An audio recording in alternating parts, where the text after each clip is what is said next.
I want to welcome everyone. I'm just so delighted that you've tuned in for Hawthorne University's All About Alumni series in 2021.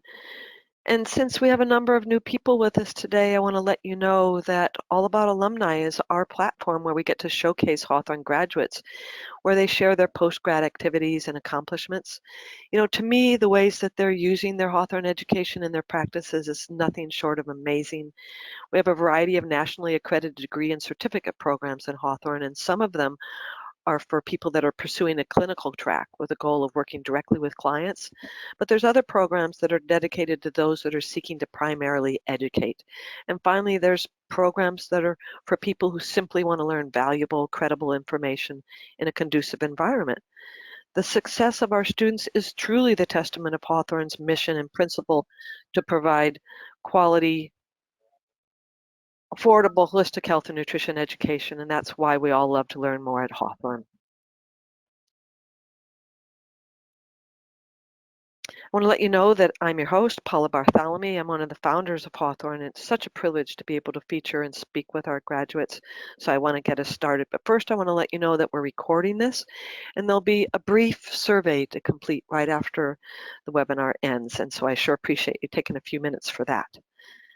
So today we get to feature Ruth Ann Foster. She's a graduate of our unique doctoral program, and she joins us today to talk about the formation of her holistic nutrition career post-graduation with her presentation, Politics at the Table, an unexpected journey from food advocacy to nutrition literacy.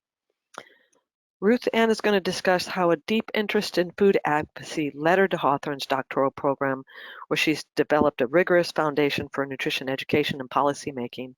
So in this interview, along with discussing her approach to food advocacy, Ruth Ann will also highlight a few legislative issues facing us today. And as a rabid researcher, Ruth Ann will share her dissertation experience and the importance of qualitative research in advocacy and policymaking. And certainly while I have the pleasure of interviewing Ruth, those of you who are attending live also have the opportunity to ask her questions directly. So I'm encouraging you not to hold back, but to simply post a question or a comment to the webinar question panel.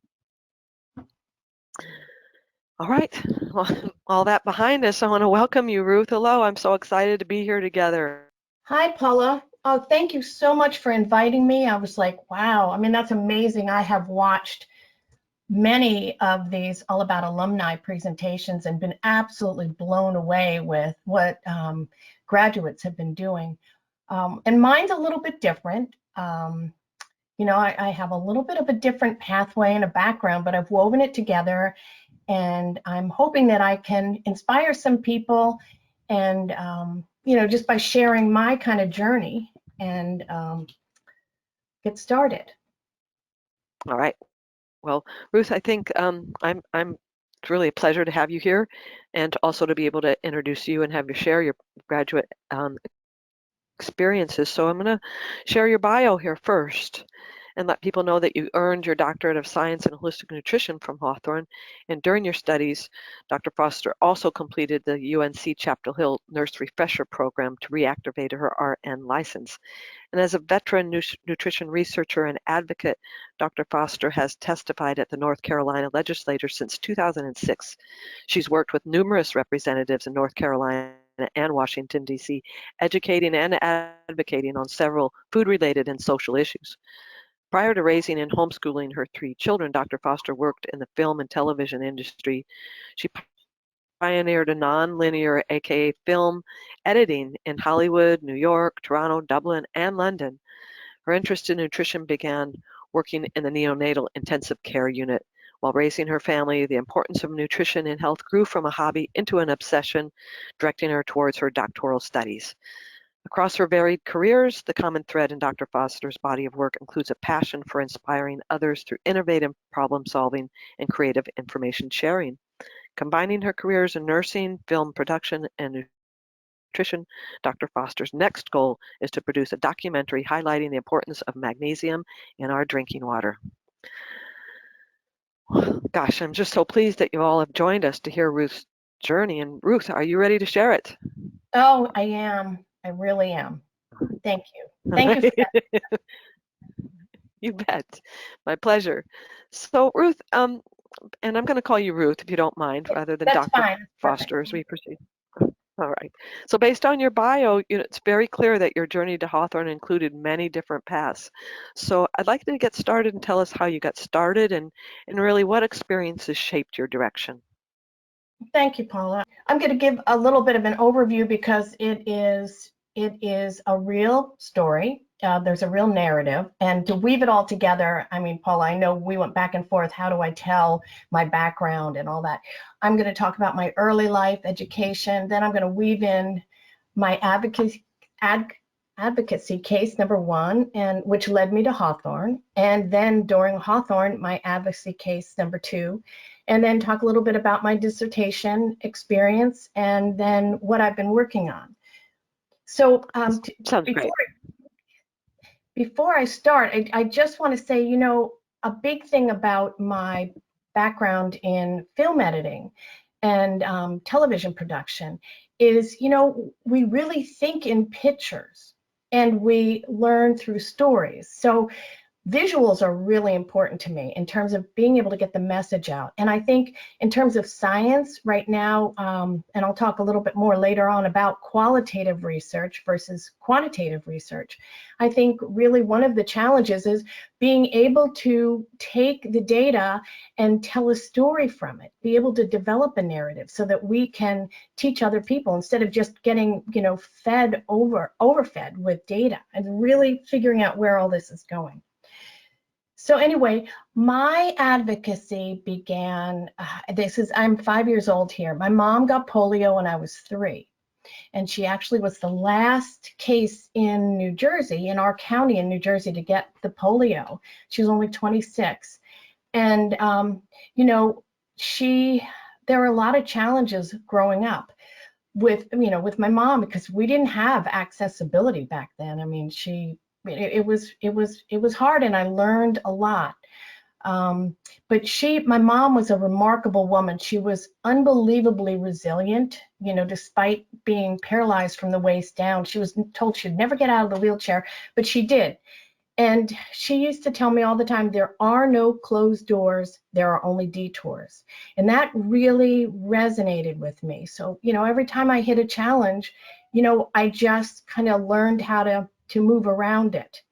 So there were quite a few challenges growing up. Well, what were some of the challenges for you, Ruth?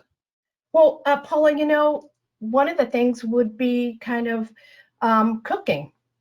It was hard for my mom really to get up, to do shopping, to get out. So I really learned cooking at an early age, and I fell in love with it. And, food at home was like really, it was really boxes and cans, or if my father did the shopping, it was steak, mashed potato, and peas every night. But I at about 14 or 15, I mean, that got boring. About 14 or 15, I discovered Gourmet Magazine, and I just woke up to the taste of food and food quality, and making food from real ingredients, instead of opening up a can of mushroom soup, actually making the mushroom soup. And so that really kind of started my kitchen literacy too, and really enjoyed food. So, from there, I decided to travel on, and because of my upbringing with my mom and taking care of her, I went on and enrolled and got into Rutgers nursing. And I thought that was like, the natural place to go. So, it was a very tough program, and I actually put myself through school, working in a hospital, and we had a lot of our stuff in a learning lab, which that was a seed that was planted for me. We got a lot of medical videos, teaching videos and stuff, because we weren't rotating on the floor all the time at the hospital and learning, like a tradesperson. That was the hospital school of nursing. This was a college, so it was very rigorous. And so, that was a good background and a good setup, and I was happy to get through the nursing. That was my first career. Well, what type of nutrition information did you get in your nursing curriculum, I wonder? You know what? That's a very interesting question, Paula. I only got one course, and it was actually taught by a registered dietitian. And, it was Mm-hmm. basically, the standard typical stuff that you get from basically from the food industry, marketing. And Mm-hmm. what she talked about, one thing that really kind of stuck in my mind was that she said, if you drink raw milk, unless you grew up on a farm, you're going to get a fever. And I'm like, oh my gosh, like I didn't even think about it. I just packed that away. But it really stuck with me. And there was another seed. Another interesting point was that my chemistry professor, okay, and this is way back, this is decades ago now, Mm-hmm. my chemistry professor, in teaching us about hydrogenation, just really went all over how bad margarine was and how we should be eating butter and not margarine. And I'm like, that was another piece that really stuck with me. Interesting. But from a chemistry professor, I'm so pleased to hear that, really. And you weren't, as much as you didn't get adequate nutrition in your program, it's the same with MDs. The Yes. the best programs in the United States have been offering 3 hours of Oh, nutrition, conventional nutrition training out of 8 years. And now the very top schools are offering 10 hours. So oh, we're making some progress there, but goodness gracious, we have much more to do, don't we? oh, yes. And you'll see that when I get back to my nurse refresher experience. Oh, gosh. But anyway. Well, let's talk a little bit about how you launched your nursing career and what your specialty was. Yeah, I still do love kids. And I chose the field of newborn intensive care. And it was fascinating. I see these little tiny little babies. I mean, there were some that maybe their whole hand was the size of my thumbnail, less than a pound. Right. And they would have to have tube feedings, or IV if they were really, really small. I had to go out and pick them up, transport them, be there for the delivery, bring them back, stabilize them. And it was they were all high risk deliveries. And one of the things that really hit me was the milk. I mean, we would encourage our moms to pump and breastfeed the milk, because even way back then, okay, we're decades back now, they realized how important breast Hmm. milk was compared to formula. And we're talking about Sure. maybe even like a teaspoon, Paula, we would pump into these little babies, Hmm. and their outcomes Hmm. were much better breastfed than formula fed. So that is another thing that really started, kind of interesting me, the real versus the fake. We can't Yes. manufacture real food. So, but Well, interesting that in such a setting also that you could see the difference of ones that were beginning to thrive even with a teaspoon versus yeah. formulated feeding. Mhm. And the other interesting thing was that the breast milk has components in it that actually are antimicrobial. So one of the first feedings, if you gave them the formula, then bacteria could take over inside their little bodies, where the breast milk was actually protective. So that was huge. But when I decided to shift out of nursing, because I got very, very frustrated. I couldn't really teach. It was more like, a factory, babies in, babies out.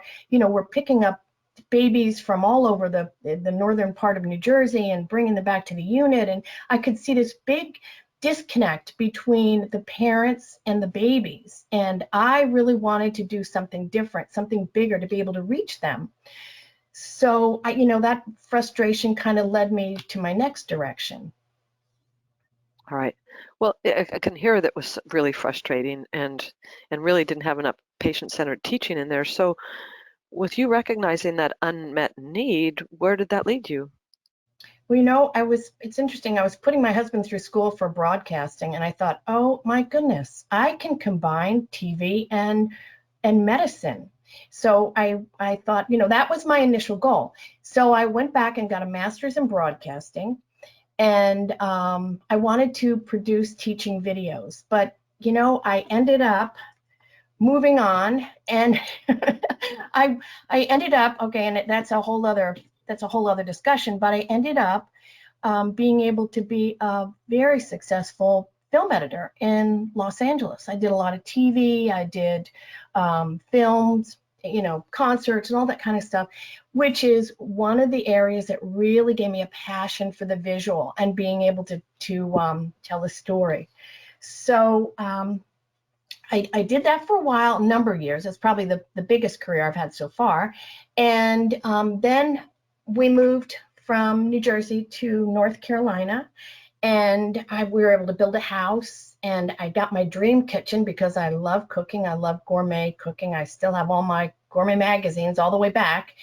And then I decided to become a Western A. Price chapter leader. My goodness. How did you learn about Weston A. Price Foundation?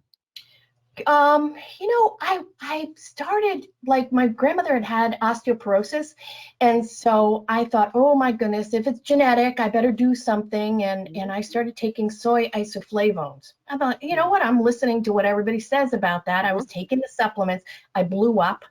I had a really bad adverse effect to it. I had no idea.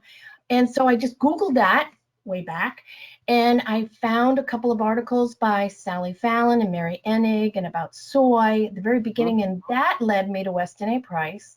And then a couple years later, I actually met the Weston A. Price chapter leader in Greensboro. And she was actually one of the people that first told me about Hawthorne. So I love the Weston A. Price, their approach to real food and ancestral nutrition practices. And I did everything, but I mean, you see me here. This is actually in the Senate building in Washington, D.C., drinking a prohibited substance called raw milk. So it's a little bit of food defiance right here, because milk is the only food that's ever been made illegal. So to my knowledge. But up until this point, I embraced everything about Weston A. Price except the raw milk. Well, what changed your thinking about that? I know that was a big one for me, Paula. I thought, because all of sterile food and everything. But I finally realized, I started thinking more about our ancestors, and that cows weren't put on this earth with pasteurizers attached. And thinking back then to my breast milk, my breast milk stories, Yes. Breast milk isn't pasteurized. So, that really started to change me. And then, I really got into the whole raw milk movement and the real milk, that everybody wanted, and farmers and all that. So you went on to become you went on to become a raw milk advocate then? Yes, and that was my first advocacy case. That's what really got me jumped into this whole nutrition pathway. And it was that we found out, we had what were called cow shares, because you can drink the milk, but you can't sell the milk. That's not equal protection under the law, but still, North Carolina was one of the states that allowed cow shares. And we found out from Pete Kennedy, who was, the attorney for the Weston A. Price Foundation, that our cow shares had been made illegal. And I'm like, what in the world? How can we do this? And I was worried for our farmer, for everybody. So I started thinking, well, our farmers should go to Raleigh and deal with this. And I was thinking, wait a minute. They have to be producing the milk. Why don't moms go do it? Why don't we go talk? So I decided to connect with my state senator, Kay Hagan, and I got a group of moms together, and we sat down and talked to her. And she said she didn't even know that the bill had been she didn't remember even voting on that bill, that ban. And but she did tell me, she goes, okay, what you're going to face, the challenges you're going to face is there was this terrible recent outbreak where a whole bunch of pregnant Mexican women had stillbirths and all kinds of problems from listeria from raw milk cheese. So she told me at that meeting, she goes, you're going to have to learn more about it. And so I began researching. So I'm just going to jump through a couple of slides here. I want to kind of motor through here just to kind of give you an idea of what happened. So I started researching, and it turns out that I just kept reading this MMWR, which is CDC's Morbidity Mortality Weekly Review. I Googled, I found this, and I must have read this slide about 100 times. And then finally, this one word, you see, I haven't read, jumped out at me, hot dogs. I was like, oh my goodness, wait a minute, what's going on with the hot dogs? So the next thing that I found was that the North Carolina Department of Agriculture had also done a food recall of hot dogs. They had also discovered hot dogs had listeria in them at the same time that all these, Mexican women were getting sick. So anyway, here it made it all, this recall made it all the way to the New York Times. I mean, 900,000 pounds.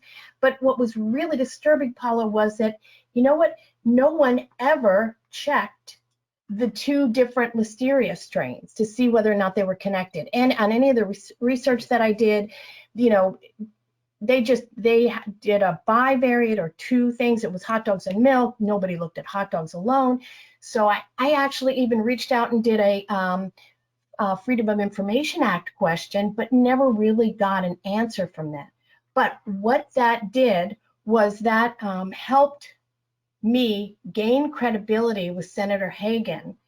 And it gave her confidence to then go in and put a bill together for raw milk. And then I found out after, it's huge, but you know what, it's really interesting is I found out after the fact, she said, oh, Ruth, usually when a constituent brings an issue like this, we usually do the research. But I was like, oh my goodness. And I'm like, I got such a love for doing the research and digging and putting this stuff together because there's so much misinformation out there, or just, lack of connecting and not putting things together, So that really then, because, Senator Hagan really, she actually became a raw milk drinker. And what it really set me on the course for developing a rigorous credibility and learning the whole scientific rigor. And so that's what really got me started in going to get into the doctoral program at Hawthorne. Wow, such a powerful story, really, of what one person's investigation and interest and pursuit can accomplish here. How did you learn about Hawthorne? Well, it's really interesting, Paula. I was at a Weston A. Price conference, and I happened to sit at a table with Dr. Liz Lipsky. And, I was telling her what I was doing, and she said, well, why don't you just get a doctorate at Hawthorne? And I'm like, oh my goodness, absolutely. So, I signed up, I immediately signed up and, jumped in. Of course, I had to take some makeup classes in the master's program, and thank you because you were one of my instructors. And, and then, was able to get into the doctoral program. And I really liked Hawthorne because, I was looking for nutrition education and not in indoctrination. So much of the information out there is just, stamped and rebadged. And I wanted to learn how to think, not what to think. I wanted to improve my critical thinking skills. I wanted to solidify and expand my understanding of nutrition on many different levels, not just, piece it all together, pulling it all together. And then I wanted to be able to be prepared to meet the challenge of scientific rigor. So let's see. Well, those are some lofty goals here, and really significant reasons for choosing a doctoral program. Obviously, the doctoral program was was offering you the courses and things that interested you to lead you on into this career. So let's talk a little bit about how you started weaving your experiences into your doctoral work. Well, thank you, Paula, because it's great. First thing up, politics, politics and food, my first course, and I got to do a whole presentation. I love that. I was able to put together a whole presentation on raw milk, and as one of my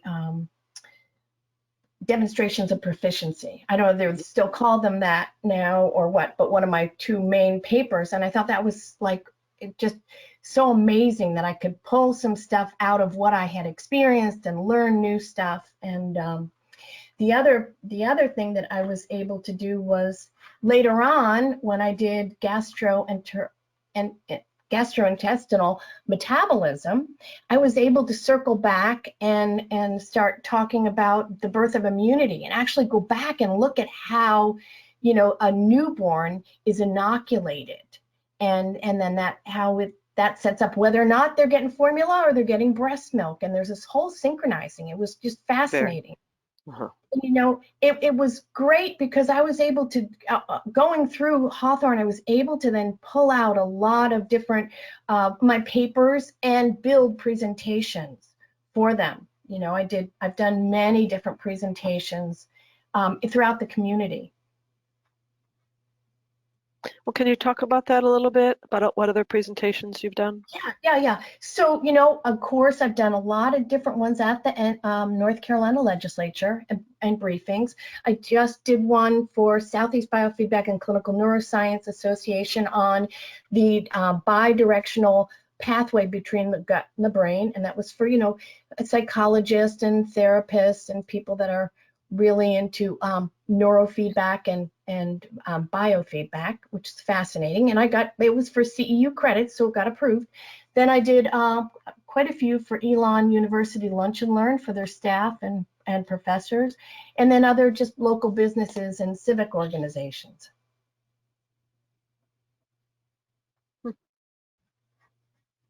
Well, I see that you are listing the North Carolina Legislature Committee meetings here and the briefings. What other work have you done in North Carolina? Oh boy, this was a big one, and this one's a big one for anybody that's a nutritional professional that's listening to this right now. And Paul, I'm so grateful that you are now including advocacy in Hawthorne's curriculum. I think it's so important because this blindsided me and probably a lot of other people too, and that is the stronghold that the American, well, it used to be the American Dietetics Association, now it's the Academy of Nutrition and Dietetics, has on state legislatures and having a licensing board which really restricts or prohibits any other non-licensed nutrition professional from practicing or actually even giving advice. I mean, this was a real strong arm thing, and I woke up to the fact, I thought, wait a minute, I can't do anything with my education from Hawthorne, or I have no idea where this is going to lead me. So first I want to start with a disclaimer, which is that, I have nothing against registered dietitians. It is the organization that has been so heavily sponsored by the food industry. That is, I think their assets are close to $100 million. They're a large organization, but there are maybe 80 to 100,000 dietitians, dietitian techs, registered dietitians worldwide. So we're not talking about a huge group of professionals, but the organization, just wants to limit competition, and that's what this was all about. So what happened was that, hang on here, this kind of hit Forbes magazine nationally. They started seeing how the ADA back in, this is 2012, was kind of going through and strong-arming people.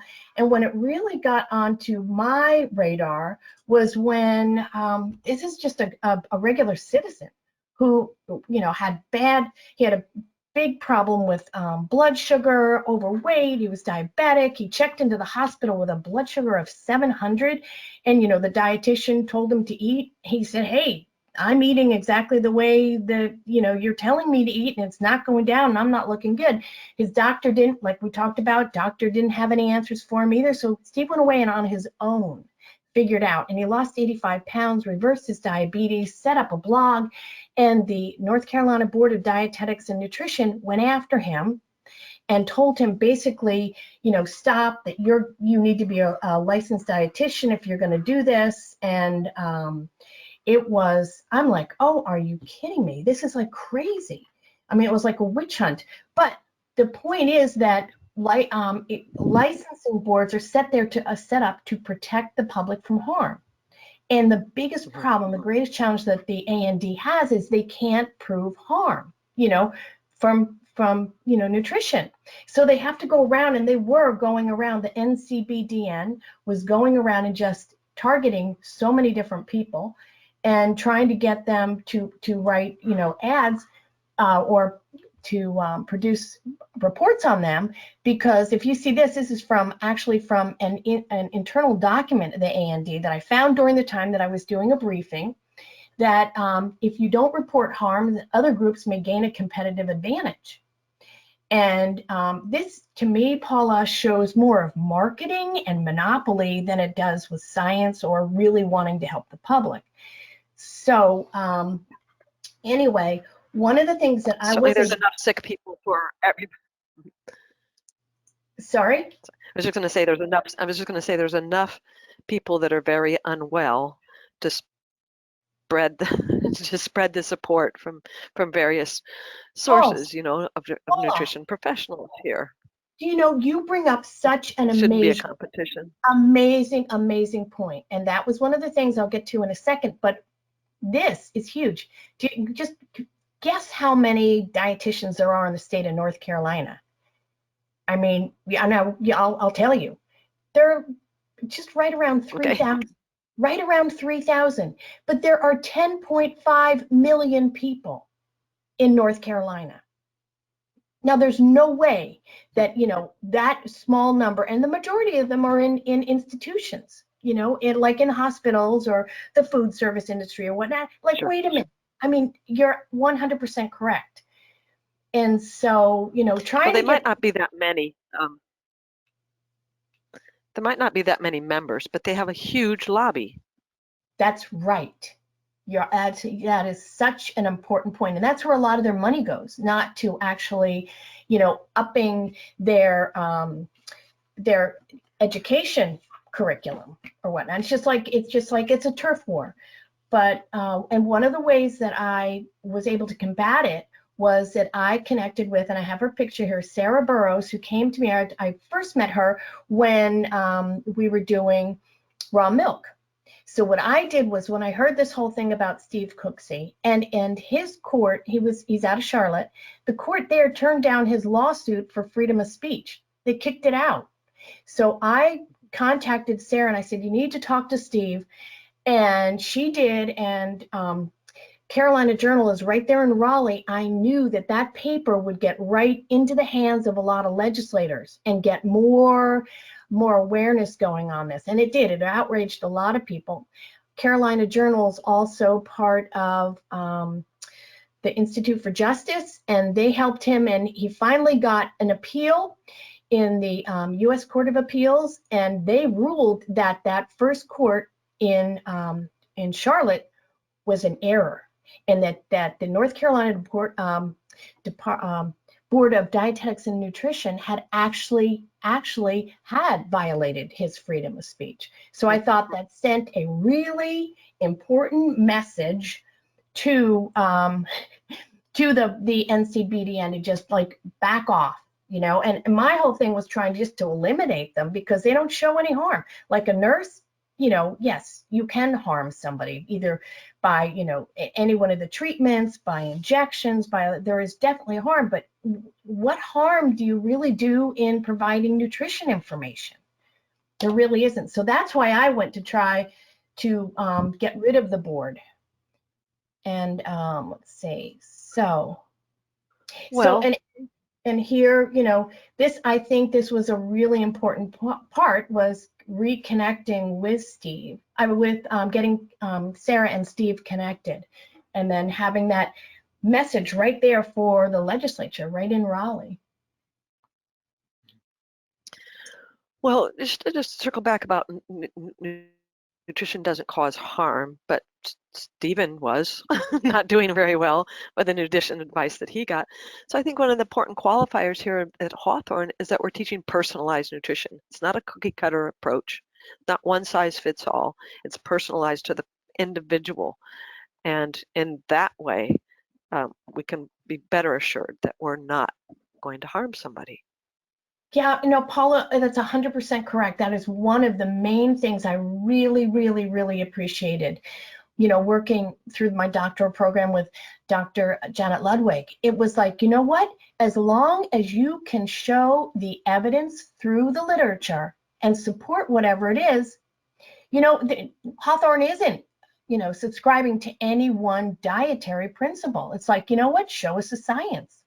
And I love that science really is a conversation, and you just can't hold it. We're constantly learning more and more, and to have that approach, not to have some formulaic kind of program that you have to abide by, which is kind of what the AND has set up. Although there are plenty of people that are breaking out from under that and learning and coming and going through the doctoral program, and some Hawthorne's master's programs and that. So that's really amazing. It's starting to put more of a chink in the wall, because we need to get that changed, or we're not ever going to get healthy. Well, you brought in the point about media connections and how really important that is for successful advocacy. And so, know that the importance of engaging in media. What other strategies have you found to be the most effective in dealing with legislators? Well, the two things that I think they all worry about are the number of votes. So if you can get more people interested, that's more votes, more constituent members, other people that are in their districts or whatnot, and support, and partnering with other organizations, and make it other people's problem. And if you don't want to, if somebody is kind of coming after you as a nutrition professional and you are not a registered dietitian, you don't want to stick your neck out, then get your clients, get your family members to say, look, we want to have access to more than just this prepackaged nutrition information that we're getting from the dietetics, that are just just roboting the mantra from Food Guide and all that. We need to have other people and new information, and then again bring in the media, and have those relationships built before you need them. I think you can take information to people. I think that's huge. If you can help legislators learn something and learn it quickly and be a really reliable source of information, because that's huge. If you mess up on your information and they find out that it's not right, it makes them look bad, and they're not going to listen to you, and you're going to lose that relationship and that connection. And the other thing too is to really focus on the dollars. What I did with Senator Hagan is we didn't go to the Agriculture Committee. We went to the Commerce Committee, and we showed how, like, a farmer, that a conventional dairy farmer gets $1 a gallon for milk, but somebody selling raw milk directly to the public could get $13 a gallon. I mean, it was that much. And just, so it was called small dairy sustainability. So we took really the financial approach. And I think there's a huge financial cost to limiting nutrition practice. I mean, look, if there aren't that many people out there, there's a lot of diabetes, huge obesity problem in North Carolina and many other states. And the other thing that that is an interesting point I just heard from Jonathan Posey, I'll talk about him in a second. He said, another avenue of this is that, these nutrition practices are really a lot of women and minorities, and these are our small businesses. So that's going to impact, like, the economic portion of, what legislators are trying to work with, because we're all trying to help our economy now in the midst of all this crazy pandemic. Mm-hmm. So let's see. Oh, now I also wanted to say, and I want to say thank you, Paula, for tipping me off to Jonathan Posey, because I had no idea what went on after I left the legislature working on this issue, but that Jonathan and Laura actually had done incredible work and took it on and actually were able to pass a bill that amended the dietetics practice in North Carolina, expanding it and allowing in, other qualified nutrition professionals. So I'm just really, really thrilled about, to learn about that and know that the work that we started has continued and has been a victory, really. So you never know where whatever work you start, it doesn't happen. I think people don't understand that this stuff takes a long time to work on.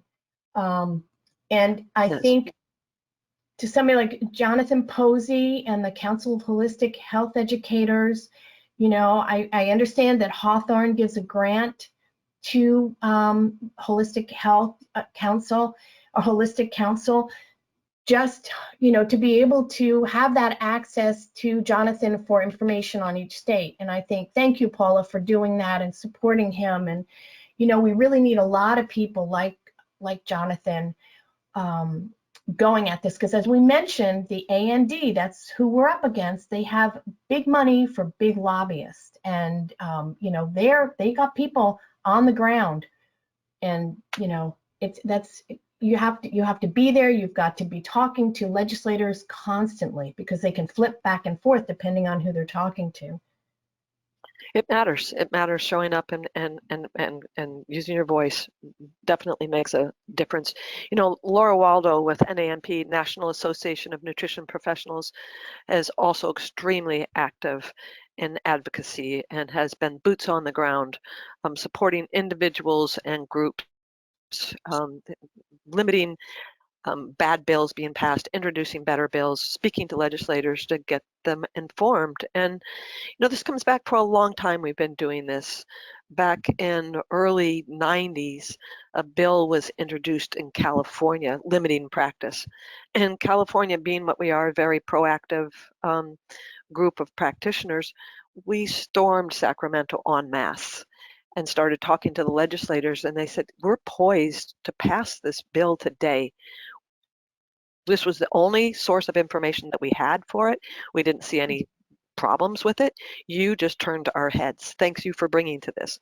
They got Wow. back to us and they said, not only are we going to cancel that bill, we're going to introduce our own bill. That bill was introduced, SB 577 was introduced and passed, giving unlicensed health professionals the right to practice in California, as long as we abide by few basic guidelines, like we disclose our education up front, our fee schedule, what our practices are, what a client can expect from us. These are basic things. Yeah. And by doing that, we're legal to practice. And yet this bill is under attack again this year. So Jonathan just wrote to me this morning with an update in Florida, in North Carolina, I'm sorry, in Montana, in Mississippi, Alabama, and one other state, I can't say, with updates on it. So these are active people that are working on our behalf, and it's our role to feed them with information and to be involved too. So know your laws, be active, it makes a difference. Yeah, it does. And I think it's really, really important too, Paula, that we support somebody like Jonathan. I mean, he's doing his whole thing, on his own. And that takes money. I did it by myself, and I was driving 100 miles back and forth to Raleigh, and just, nobody was giving me any kind of support or anything. And thankfully, I was in a position where I could do that. And I was learning. But, this takes a lot of time and money and, support. And so that's on my to-do list, is to click his donate and donate. And I would encourage everybody else to do that as well. Let's move on a little bit here. So I'm curious about before the North Carolina law was changed, What options did you have to use your education from Hawthorne? Well, actually, Paula, you know what I decided at that point, and that's why I kind of left Raleigh, was I just went back and got my RN refresher. I got my RN back because in the state of North Carolina at that time, if you had a medical license, you were not then preempted or restricted with the whole diet thing. And I didn't know where I was going to go. But so I'll just talk real quick about my experience with the RN refresher program. This is on the floor. And it's a telemetry floor with a lot of sick people. And this is at the nurse's desk. They have the candy dispensers. And I'm like, oh my gosh. And they even had another thing that said, you know what, don't take the big drink cups. There was another sign. I'm like, this is so bad. And the other thing that was really shocking to me is that the way that nutrition was balanced was this. Yeah. This is how hospital and sick people are being treated. They get their blood sugar level, they manage it with insulin, and they're pumping them full of Ensure. And I'm like, we have so much work to do. We need to break this grip that, you know, nutrition, the way it's practiced right now, has on our whole you know, our whole health. And it's not even health anymore. Like if you're just working it this way, it's like scariness. So anyway, that's why I was really glad. And you know, I was talking about magnesium, and you know, I was teaching patients what to eat and how to eat there, and I had a great time. But I just was amazed at the nurses that, you know, they were eating such junk. Yeah, you see it over and over again, sadly, when you're in the hospital. But let's segue back to Hawthorne a little bit and tell us about talking about magnesium. That makes me think about your dissertation. So I'd like you to talk about that experience. Yeah. So anyway, I did my dissertation on magnesium mixing in drinking water and a link to cardiovascular disease. And really, again, from a story standpoint, which, you know, I love doing pictures and talking through pictures. This is a magnesium pool, and this is the homestead in Hot Springs, Virginia. And, you know, this was one of the things where, you know, I started thinking about, wow, there's so many older people that are still actively practicing at the homestead. They were into their 80s and 90s, and, you know, the maitre d' and the accountant and all that. And I started thinking, like, is there a connection between, you know, longevity and health and magnesium? And that's what really started me on that magnesium research journey. And so I read one of the first books I read was Magnesium Factor with Dr. Andrea Rosenoff and Mildred Seelig, who was at Chapel Hill and a pioneer from like way back in the 60s. She knew the link between cardiovascular disease and magnesium. And I reached out to Dr. Rosenoff, and, you know, over a couple of emails, invited her to be on my dissertation committee. And I was so thrilled that she agreed, because I really wanted to have somebody that was really an expert in magnesium as part of the my dissertation committee. So and because, like I said, I was doing stories, you know, Dr. Ludwig was so patient with me. I mean, I just was weaving in information from all over the place, which ended up being a qualitative study, and as opposed to a quantitative study, because I did speak with another nutrition researcher, and he said, Ruth, what you're finding, we don't need another qualitative study, which means, you know, measure how this has impacted people and then do the results and the methods and all that other kind of stuff. This is more of a theoretical review, or looking at all the information that was out there. So it really broke for me when I was able to find what I call right now in front of you as a concept map. And I took all of these different areas, pulled them all together, and came up with this kind of diagram of how my dissertation went and what I talked about. And I really talk about it from the top down. But it really helps. And I would encourage people to start thinking in terms of concept maps, because they're actually now, Paula, they're actually now doing graphical abstracts where you get to see a picture. It's so much better. Isn't it? Yeah. And it really helped me because I was going in circles. I was going, I want to talk about this. I want to talk about that. There were so many different areas that I wanted to talk about, but I've just fallen in love with drinking water magnesium. And, so, and I think it needs to be in all of our drinking water because it's been removed, like it's been processed out of our food, it's been processed out of our water.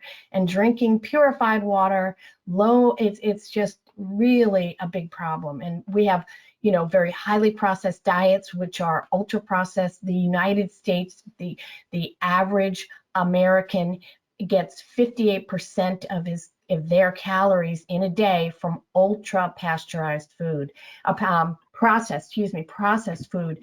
And you know what? There's no magnesium in that. They're not getting it, and they're not getting it in their water. They're drinking like, Nestle Pure Life or, any of these Aquafina or any of that. Those are no mineral water. And that then actually leaches out the minerals that you do have. So that's just So Ruth, we should have you back to do a webinar for us just on water and magnesium. But let's talk a little bit here about where your interest in magnesium is taking you now.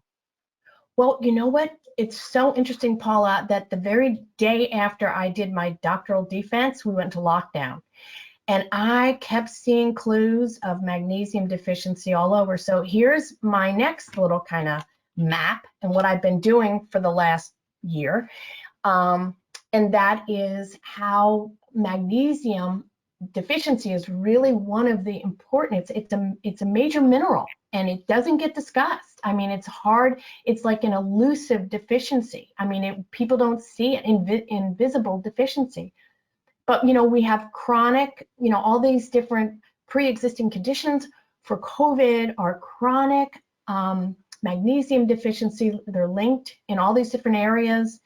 And then when, you get sick, you lose even more magnesium, you're fighting, and then you come into acute and you get worse COVID outcomes. I think a lot of that. Now, there are some articles that are starting to surface relating magnesium, but again, because it's so hard and there aren't any specific deficiency symptoms like there are with iron or calcium or that, it's very, like I said, elusive, but it is pointing, and yet it's such a simple thing to supplement and help correct. But I think we need to back way up from where we are now and stop with our ultra processed food and really switch back to a really good whole food diet. And I think one of the two things that really has jumped out at me that I think circles back to Hawthorne and how important it is that we're educating people that really have a grasp on holistic nutrition is the fact that this is kind of huge, is that the single major modifiable risk factor from COVID has been obesity. Mm-hmm. And especially in terms of morbidity and mortality under age 60. You see a lot of kids, and I keep pictures. You see a lot of kids, you see a lot of young people. A lot of times they have these BMIs that are above 30. 35 is like, oh, I've got the statistics and everything on this, but one of the things that we really need to do is to work on our obesity epidemic, because I believe that what happened to us with COVID is the epidemic of obesity all over the world ran into the pandemic of COVID. And I have a lot more to talk about. I know we're over time, and I apologize, but the fact that we need to get healthy and we need to change our food and our eating habits all over. People need this awareness. We've been so misguided and so misled that everything that Hawthorne is doing is so vitally important right now. And certainly when all the dust settles on this COVID, we have to get healthier before the next pandemic or the next virus, because if our bodies are inflamed and they're obese, we're not going to be able to ward off. We really need to be influencing health and speaking about how to planetary health and personal health. We're much more susceptible to viruses like COVID as a consequence. And so, yes, people need to know how to eat. They need to know just what to eat, but how to eat. Yes. And we very much need high quality evidence-based nutrition, and that's what we're teaching at Hawthorne. So Yes, and I really appreciate, everything that I was able to learn and to pull it all together. It was a lot. I mean, and I really feel that I have a good grasp, that I can go and research stuff and put things together in the research, not just take it and go, oh, okay, well, this new nutrient is going to be our next magic bullet. No, it's about really looking at what the data is, what's out there, and what the story is. I think that's the other thing that's really important, and I think that's where research is really kind of now really meshing together qualitative research with the quantitative research so that we can make practical applications from what the data are telling us. oh, yeah, big work facing us. And every new student that's coming into Hawthorne right now in our spring enrollment, I am applauding them for joining the ranks of becoming a game changer, because boots on Yeah, the ground, we need it. We yeah. need a massive change in how we're eating, how we're living to support our health. Absolutely. And Paula, Well, I'd Ruth, like let's Oh, sorry, I just want to add sorry. in one thing. I think that one of the things that is so important is I'm like, what, there's certification this, that, and the next thing. But I think what's so vitally important is having that degree, having a master's in holistic nutrition, or having something like that as really the anchor. I mean, you can start in with a certification process, see how you like it, but I think in terms of credibility, it's vitally important. And I think really going through the rigor that Hawthorne has set up of being able to have, science as a background is huge on this. Mhm. No, I agree. And I think that, there's something to be very much said for our nutrition consultant training program, which is a certificate program, but it's developed at the level of a master's program. But some people don't have a bachelor's degree and really want to be able to do this work. Other people have a master's degree already and don't feel like they need another and choose that program. So just want to point out what a valuable experience that is, and And I think, that with our program, it's like I think about our graduates going on for board certification right, with National Association of Nutrition Professionals and other organizations. Hawthorne has the highest success rate of any school. yeah. So it's really a testament to the education and the curriculum that we're providing, and the interest and the determination of our graduates to make a difference. Right, right. And I think, Paula, absolutely having a certificate through an institution like Hawthorne University is really important. I mean, that's what that's where I point people Mhm. for Thank you, that reason. Ruth. Yes, absolutely. Okay, so let's to wrap this up. Let's talk a little bit about what your goals are moving forward. Oh, thank you. And thank you so much for giving me so much time to talk. Mhm. Well, you know what? Important. I've been working on writing and doing some consulting. And I want to change some policies. I want to see drinking water and it labeled. I want to see what's in it because it's really vitally important. And I think they do it in Europe. We don't do it here. And that's one of the areas that my dissertation points out. And I really want to, I don't know what that path is yet and how I get there, but I want to. That's my ultimate goal. And also, maybe to get back into production. I would love to do that because I think telling people, showing people pictures and teaching that way is such an a effective way to get messages out. So wrapping all of that up. I We mean, have I such a think, beautiful skill set, Ruth, and pulling it all together. And as a filmmaker, and I'll just remind you, all of us, that one of the things I said in your bio is Dr. Foster's next goal is to produce a documentary highlighting the importance of magnesium in drinking water. I await the release of such a documentary. oh, thank you, Paula. I do too. I mean, because it takes like anything else. It takes money, it takes time, but I think again, it's vitally important for the world, especially as we're transitioning to desalination and we're running out of fresh water and all those other areas. It's our most valuable resource right now. I mean, so that is, like you said, planetary health and personal health. Yeah, there's our path. Ruth, how can we all stay in touch with you moving forward? Well, I don't have a snazzy social profile. I'm not one of those that just went out there and built all that glitziness, but here's my email, and you can reach me. I love to respond to anybody that wants to reach out and connect. And Paula, I want to thank you. And in my closing credits, I want to thank you, Paula, so much for being the visionary, for, being the founder of Hawthorne and seeing that way back, the need for, holistic nutrition and professionals. And also, Paula, the way that you are keeping the alumni involved, and you're letting us talk, and you're building the community. I think that, you've done an incredible job with, building up Hawthorne University, and building a team of people like Dr.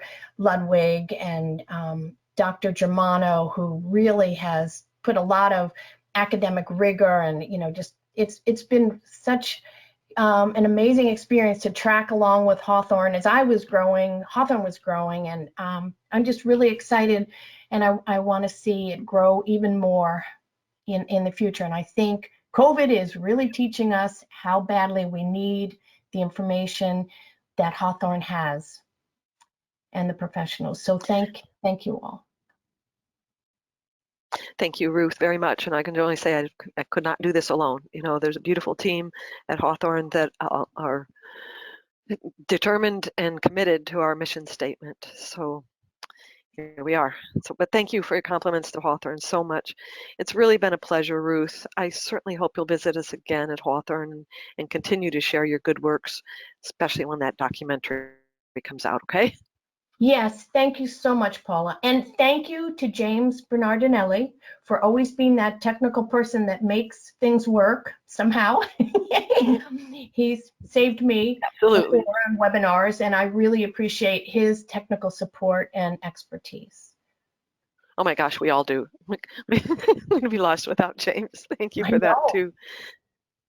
All right, everybody, I want to let you know and encourage you to help us spread the word. Our next All About Alumni, and we'll meet back here again on Wednesday, April 6th at noon Pacific time. We'll be live with Fouad Ellen Kimimi, and he's a graduate of our Master's in Health and Nutrition Education Training Program. Just a reminder that we recorded this today.